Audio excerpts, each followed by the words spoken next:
أنا ابن الأزهر الحاني، أنا الإسلام رباني، أنا من جئت للدنيا لأرفع شأن أوطاني. وهكذا في كل أمر أمرنا الشرع به نجد أن مسحة التيسير والسهولة واضحة وظاهرة من وراء تشريعات ربنا تبارك وتعالى وتكليفاته. النبي صلى الله عليه وسلم دخل المسجد يوما فوجد حبلا مربوطا بين ساريتين، بين عمود وعمود. نعم. حبل مربوط. نعم. فسأل النبي: لمن هذا الحبل أو ما هذا؟ نعم. قالوا: لزينب، إذا صلت وفترت، يعني أصابها التعب أو النعس، تعلقت به لتنشط. فقال النبي صلى الله عليه وسلم: حلوه، فكوا هذا الحبل.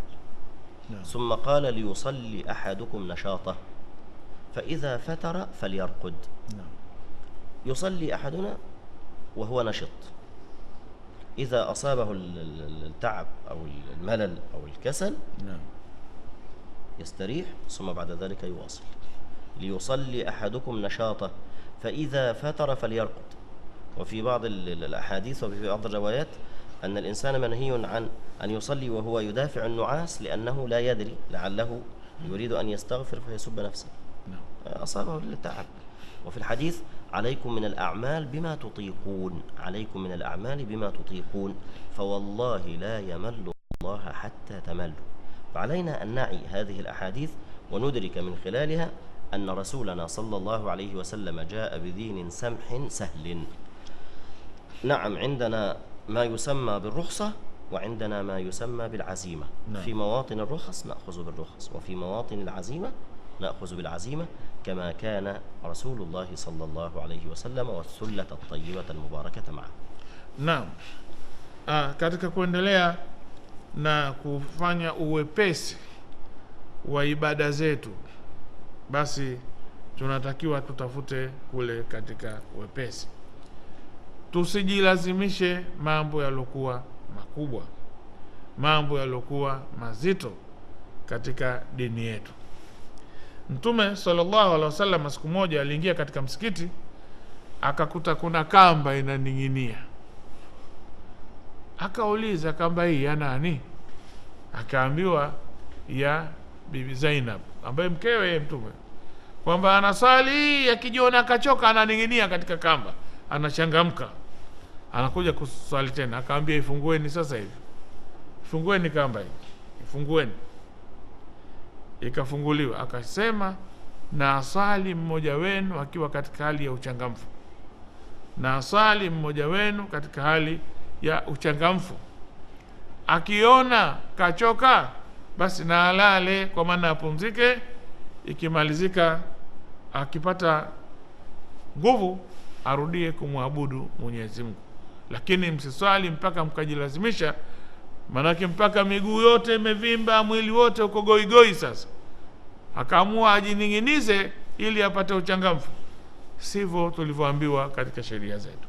Kwa hiyo tunasema siku zote ukiona kuna wepesi, chukua wepesi, acha yale mazito. Ndio Uislamu unavyotueleza. Naam. نعم. إن ثلاثة من شباب الصحابة أتوا بيوت أزواج النبي صلى الله عليه وسلم يسألون عن أعماله. نعم. يريدون أن يقتدوا برسول الله صلى الله عليه وسلم في كل أمر من الأمور. فلما أخبروا عن أعماله صلى الله عليه وسلم كأنهم تقالوها يعني وجدوها قليلة، يعني نعم. كل واحد منهم ظن أنه يستطيع أن يفعل أكثر من ذلك. نعم. فقال أحدهم: أما أنا فأصوم ولا أفطر، يعني أصوم الدهر كله. وقال الثاني: وأنا أصلي الليل ولا أرقد، أصلي الليل كله قائم أصلي الله عز وجل. وقال الثالث: وأنا أعتزل النساء فلا أتزوج. فلما بلغ النبي صلى الله عليه وسلم مقالتهم قال: أنتم الذين قلتم كذا وكذا؟ قالوا: نعم. قال: إني أخشاكم لله وأعلمكم بالله، يعني أنا أخشى الناس لله عز وجل، وأعلم الناس بالله عز وجل، وأعرف الناس بالله عز وجل. أنا أصوم وأفطر وأصلي وأرقد وأتزوج النساء، فمن رغب عن سنتي فليس مني. هذا هدي النبي صلى الله عليه وسلم في العبادة، كان يصوم حتى يقول الناس أنه لا يفطر، وكان يفطر حتى يقول الناس لا يصوم، عنده توازن. قال إن لبدنك عليك حق. فالنبي يصوم ويفطر ويصلي ويرقد ويتزوج النساء وعنده أولاد، كل هذا لبيان سهولته وسماحته ويسره صلى الله عليه وسلم. ولم يرضى من هؤلاء الصحابة أو من هؤلاء الشباب أن يسلكوا هذا المسلك، مسلك التشدد على النفس. النفس بهذا الأمر تكل وتمل وتصاب بالفتور بعد ذلك، وربما تبغض مثل هذه الطاعات، فلا يريد منا رسول الله صلى الله عليه وسلم ذلك. Naam. Katika kuendeleza hayo ni kwamba tunatakiwa tuwe makini kwamba katika dini hakutakiwi kutumia nguvu. Tulieleza kwamba yule mama alikuwa katungika kamba aning'inia apate nguvu. Kwa sababu gani? Asijijue kile anachokisoma, kile anatakiwa asome hali ya kuwa anakijua. Lakini pia Mtume sallallahu alaihi wasallam katika maelekezo yake kwa masahaba, watu walitaka kujua amali yake Mtume sallallahu alaihi wasallam anafanya vipi. Watu watatu wakatoka wakaenda kwa Mtume sallallahu alaihi wasallam, kwa wake zake Mtume, kwenda kuwauliza, hivi Mtume anaswali namna gani? Hivi Mtume anafunga namna gani? Hivi Mtume anakesha namna gani? Basi wakapewa taarifa wote wale, kila mmoja akapewa kadiri ya uwezo wake. Akaona wakarudi wakaona hii amali ndogo, hivi Mtume ndo anafanya haya, lakini watu wakasema huyu ni Mtume, sisi je? Kwa hivyo pale wakaazimia. Mmoja akasema mimi nitafunga maisha yangu, nitafunga usiku, nitafunga mchana, usiku nitasali. Mmoja akasema mimi sipumziki, usiku zote nitakuwa ninasali, silali usiku hata siku moja. Mmoja anasema yeye atafunga siku zote, mmoja akasema yeye ataswali kucha siku zote, na mmoja akasema mimi ninajitenga na wanawake, sioi, mimi sitooa. Mtume sallallahu alaihi wasallam akayasikia maneno yale. Kila mmoja na ile kusudio lake, azimio lake. Huyu mimi nitaswali siku zote, huyu mimi nitafunga siku zote, unasema mimi sitaki wanawake. Manake wanawake hao wanatushawishi tusimwabudu Mwenyezi Mungu. Mtume alivyowatokea akawaambia, antum kultum kadha wa kadha wa kadha wa kadha, mnakuwa mnazungumza, ana ahshakum lillah, mimi ndo mchaji Mungu zaidi kwa Mwenyezi Mungu, mimi ndo ninamuogopa katika watu wote, mimi ndo ninamuogopa Mwenyezi Mungu, lakini nasali na nalala, usalli wa arkudu, nasali nalala, napata muda kupumzika, wa asumu wa aftiru, nafunga na nafuturu. Kwa maana leo nafunga, naweza nikakaa alafu nafunga tena, nikakaa alafu nafunga, lakini sifungi siku zote, si swali kucha wala siachi kuoa. Watazao nisa, na naoa wake, tumekafa na wake 9, na ndio mcha Mungu wetu, na ndio msaliji wetu, na ndio mfungaji wetu zaidi. Hakuna anamshinda Mtume kwa kufunga, hakuna anamshinda Mtume kwa kusali, lakini pia kaoa. Sasa wewe ukijifanya wewe mcha Mungu sana hutaki kuoa, tutakushangaa. Wewe mcha Mungu hutaki kuoa, umezaliwa, lakini wewe hutaki kuzaa wenzio. Wewe mcha Mungu hutaki kuoa, umfuate Mtume sallallahu alaihi wasallam. Kwa hivyo usijiingize katika ucha Mungu kiasi kwamba ukaikhalifu ile dini yenyewe, ukamkhalifu ile kiongozi wa dini, ukajifanya wewe ndio unajua zaidi dini kuliko Mtume sallallahu alaihi wasallam. Hii ni makosa makubwa sana. Naam. نعم. كان سيدنا أبو الدرداء نعم صديقا لسيدنا سلمان الفارسي، نعم، وأخا له في الله. فكان سلمان يزور أبو الدرداء في بيته. نعم. فزاره مرة فوجد أم الدرداء زوجته مبتذرة يعني تلبس ثياب الرسة، لا تهتم بنفسها. نعم. تلبس ثياب اليوم. نعم. قال ما بالك أو ما شأنك يا أم الدرداء؟ قالت إن أبا الدرداء يصوم النهار ويقوم الليل، يعني يريد أن تقول له لا حاجة له في النساء. نعم. هو تفرغ كامل للعبادة. نعم. فأتى أبو الدرداء بطعام فقال له سلمان: كل. قال: إني صائم. قال: والله لا آكل حتى تأكل معي. فأكل. كان صيام نفل.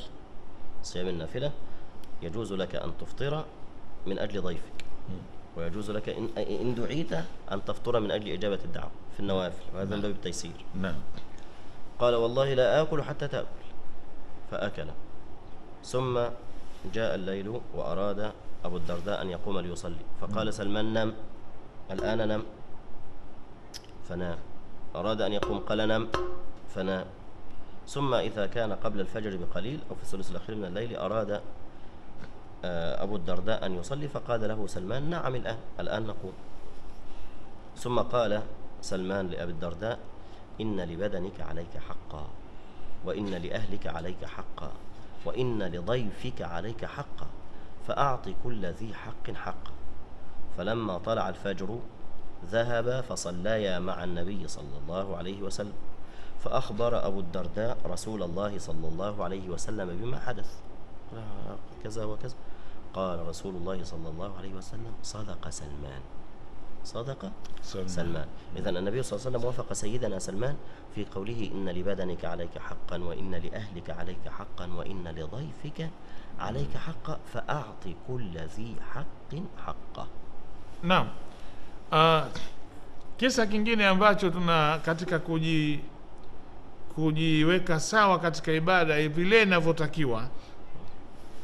Abu Darda, mmoja katika maswahaba wa Mtume sallallahu alaihi wasallam, mcha Mungu sana, na Salmani naye pia katika alikuwa ni ndugu, walifanya udugu baina Salmani na Abu Darda, wanakaa katika miji tofauti.